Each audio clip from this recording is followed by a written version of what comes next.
Sup, you beautiful bastards! Welcome back to the Philip DeFranco Show. Buckle up, make sure you subscribe because I'm splitting $10,000 across 10 lucky subscribed beautiful bastards this month, and let's just jump into it. Freedom of speech is a thing that allows me to say fuck Joe Biden or fuck Donald Trump and, the SWAT team's not gonna bust down my door. Right, a lot of people like to talk about freedom of speech when it deals with like bans and private companies, but at the end of the day, we're talking about the government not able to crack down on you because you said some shit. But the idea of freedom of speech in other countries can look very different. And I mention that because right now, people in the streets of the UK are having a very different experience. Like we talked about last week, Queen Elizabeth II died, and one of the big reactions we saw online were people kind of memeing the whole thing. Hell, you even had some political commentators like Hassan Piker throwing some GGs in the chat like he just clutched a game of Valorant when she died. Woo, let's go! Get Queen. And while things like that have only really been a part of the court of public opinion, people loving it or hating it, we're seeing things right now like in Scotland, a woman holding a sign that read "Abolish monarchy and fuck imperialism" being arrested on Sunday for protesting outside the cathedral where the Queen's body was at. And when you hear that, you'd go, okay, this would probably get laughed out of court in the US as basic freedom of speech. But in the UK, it's different. They actually recently passed a law to heavily curb the ability to protest and actually gave the police the ability to step in on, quote, unjustifiably noisy protests that may have a significant impact on others, which led to this woman being charged with breaching the peace. With that, her arrest was decried by some locals at the time who yelled out, "Let her go, it's free speech," while others responded with, "Have some respect." You had organizations like the Free Speech Union outraged at her arrest, calling it intolerable, but at the same time, many disagreeing, saying, hey, her use of the word fuck was clearly meant to incite and disturb the peace. So those people argued that it was justified that she was arrested. Now, for me, I'll say, setting aside the fact that it's ridiculous that such a broad, open to interpretation law even exists, it also doesn't appear to hold up to scrutiny. Many more people have recently been arrested for protests with far less offensive language. Yesterday, you had a protester arrested outside Westminster Palace for holding a "Not My King" sign, while up in Edinburgh, a young man was charged with breaching the peace after yelling this to alleged pedo Prince Andrew.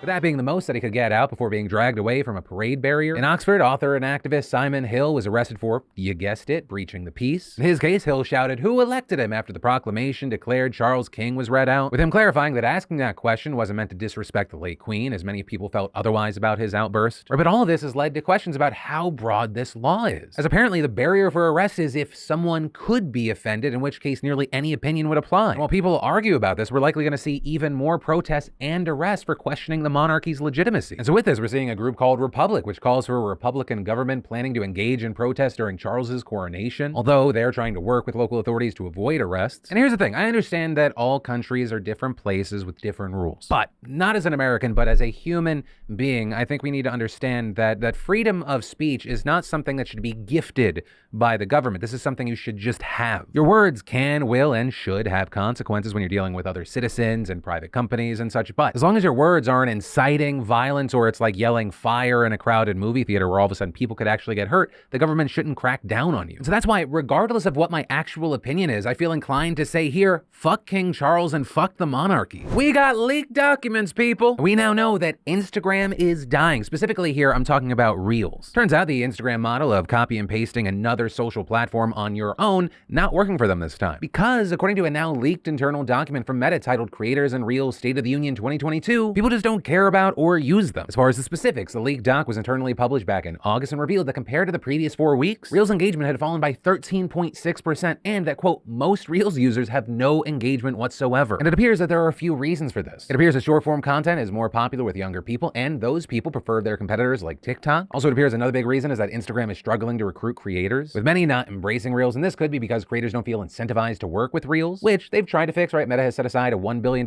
creator fund last year. They paid out nearly $120 million so far. However, you have a lot of creators like music creator Landon Purefoy saying, hey, homegrown content just doesn't do well despite Meta seemingly wanting it to flourish. Even testing this out by putting the same video on TikTok, YouTube Shorts, Snapchat, Spotlight, and Instagram Reels, and finding it got well over 1 million views on every platform except Reels, where it bombed and barely broke 100K. And while that's anecdotal, I will say I've had a very similar experience. And so with those lower numbers, you have Purefoy saying nobody's going to make original content for Instagram. It just doesn't make any sense. And as a matter of fact, some of Reels' most popular content is just recycled videos from other platforms. But technically not all bad news for Reels. The company has downplayed the leaked report, spokespeople claiming that the data was outdated and didn't look at how the platform performed globally, and claiming that creators and businesses are seeing promising results and our monetization growth is faster than we expected as more people are watching, creating, and connecting through Reels than ever before. Regarding the claim that videos do worse on Instagram Reels than TikTok, you have some pushing back, with creators like Danny Love Pasta seeming to actually do better on Instagram Reels because there's different audiences that require different videos. But Either way, that report has seemingly had some negative effects for Meta, as its stock had a pretty big dip this morning and erased some recent gains. But ultimately, as far as my opinion here, when it comes to shorts, there are really only two places that excite me, and that is TikTok and YouTube Shorts. Both places offer insane upside to creators new and old alike. In those two places, you can just experience explosive growth that you can't see anywhere else. I mean, on TikTok just last week, I have videos, I got 3.3, 2.9, 2.6, 1.7, 3.1, 7.6 million. On YouTube, the views are way more scattered, but we had a video that about Elon Musk that did like over 5 million views. And while monetization pretty much everywhere sucks for shorts, I think these two places are going to figure it out the best soon. And personally, I think that YouTube is going to figure out monetization around shorts first as far as a better situation. TikTok hopefully will then be forced to have something better than the creator fund. But all of that brings me to my two final points. One, if you are a creator or you want to be a creator, get on those two platforms ASAP and just start posting. Those places are your best shot for growth. And two, I will stand by my previous claim that I said, I think it was last week, TikTok will reign supreme as long as messy TikTok continues to exist. Which on that note, a lot of y'all love me sharing one of the latest videos from my messy TikTok group chat. So I figured we could experience the newest video into the group chat together. This video is for whoever keeps sending and showing my TikToks to my ex. Send him this one. Send him this one. Curtis, ain't you 22 living with your 16-year-old baby mama in her grandma's house? Curtis. Stealing your mama food stamp card? Oh, Curtis. No car, no apartment, no nothing. You don't got shit. But let's not talk about that. Let's talk about how you got her pregnant when she was 13 years old. Curtis. But before that, you got your sister pregnant when she was 12. Curtis. But you're not gonna talk about that, huh? Huh? But I'm gonna talk about it.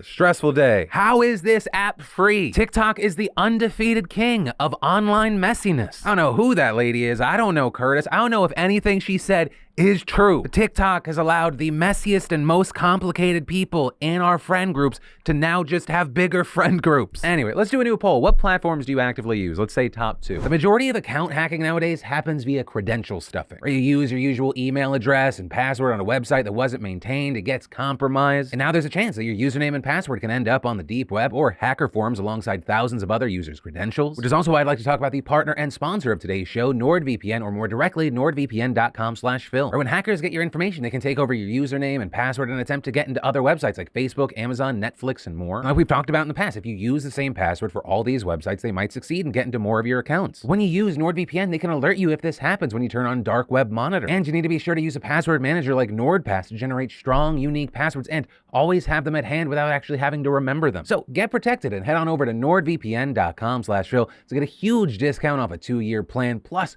4 extra months free. That is an incredible deal. And remember, that's nordvpn.com/Phil, and it's all risk-free with Nord's 30-day money-back guarantee. Drugs are good for you. Sometimes. Or today's show, not sponsored by Purdue Pharmaceutical. Rather, what I'm talking about is how this new study found that patients who got intravenous ketamine treatments had significant improvement in symptoms of depression, anxiety, and suicidal ideation. So let's look at the specifics. The study, which was published yesterday in the Journal of Clinical Psychiatry, draws from evaluations of 424 people with treatment-resistant depression. They were treated with twice-a-week ketamine infusions at 3 clinics in Virginia, with researchers finding that within 6 weeks of beginning infusions, half of the patients responded to the treatment and 20% were symptom-free. But then the results got even better after 10 weeks, with 7 out of 10 patients seeing improvement and 2 out of 5 patients in remission. And this study is significant compared to others because most previous research into the matter had stopped after 6 infusions. So as a result, with this new study, researchers could provide a more in-depth understanding of the long-term potential ketamine can have for treating people with severe depression. With that, you need to keep in mind the key words here: severe depression and medication-resistant depression. Because even though what we're seeing is very, very positive, experts say that ketamine should not be used as a first option for people who have depression or even suicidal ideations, as there are plenty of other effective options like antidepressants and therapy. But also, as the Washington Post notes, for those at imminent risk of harming themselves, a rapid effect can be life-saving, especially for cases where traditional treatments such as antidepressants and talk therapy have not worked or are slow to take effect. With them, for example, talking to one 52-year-old man named Jason Anthony who has been battling depression for 15 years and took part in the ketamine study. And Anthony saying he tried this because he felt like he ran out of other options. Like, this guy had been hospitalized for a seizure that was caused by medication he was taking for depression. And while anecdotal, he said he had relief after just 4 ketamine treatments and he didn't have any adverse side effects that he experienced while using other medications. And saying it's hard to quantify the level of relief, but I don't know that I'd be here. And I will say, while it's once again still anecdotal, the people that I know that have tested this, they've had very positive results. But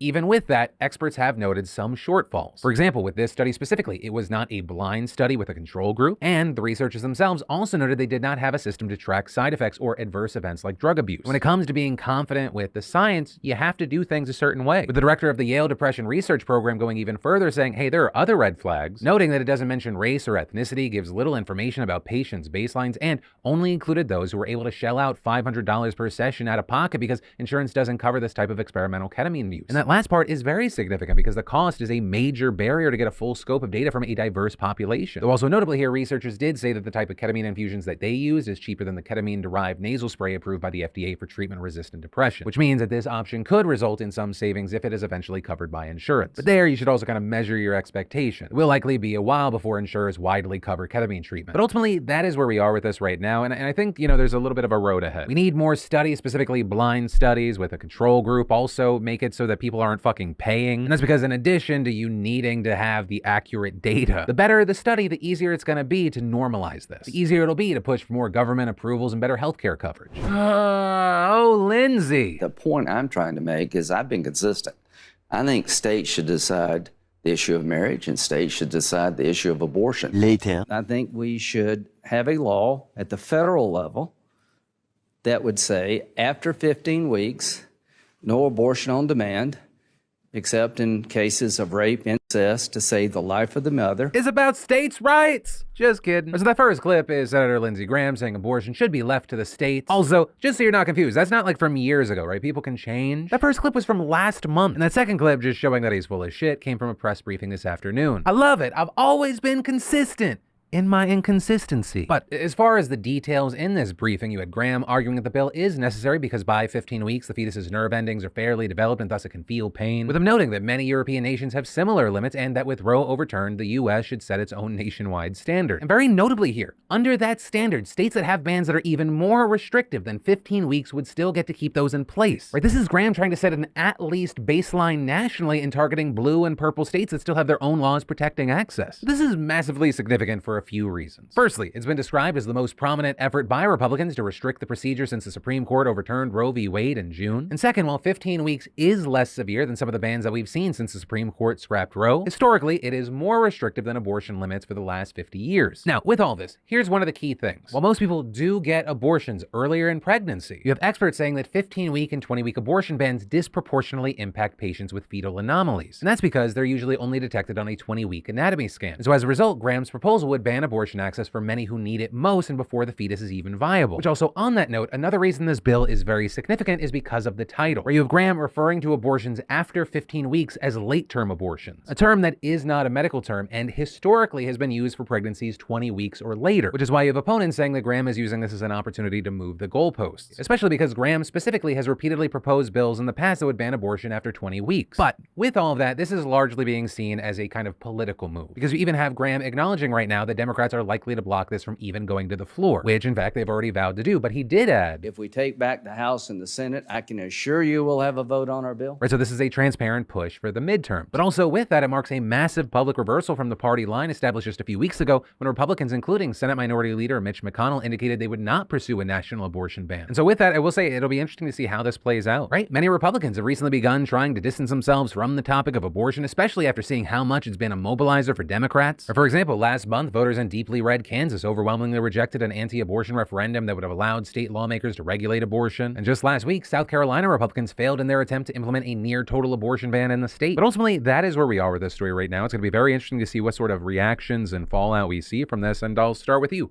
What are your thoughts? Let me know what you're thinking and why in those comments down below. But ultimately, that is where that story and today's show ends. Thank you for watching and being subscribed to my daily dives in the news. Also, for more of the news that you need to know, I got you covered right here. But with that said, of course, as always, my name's Philip DeFranco. You've just been filled in. I love yo faces, and I'll see you tomorrow.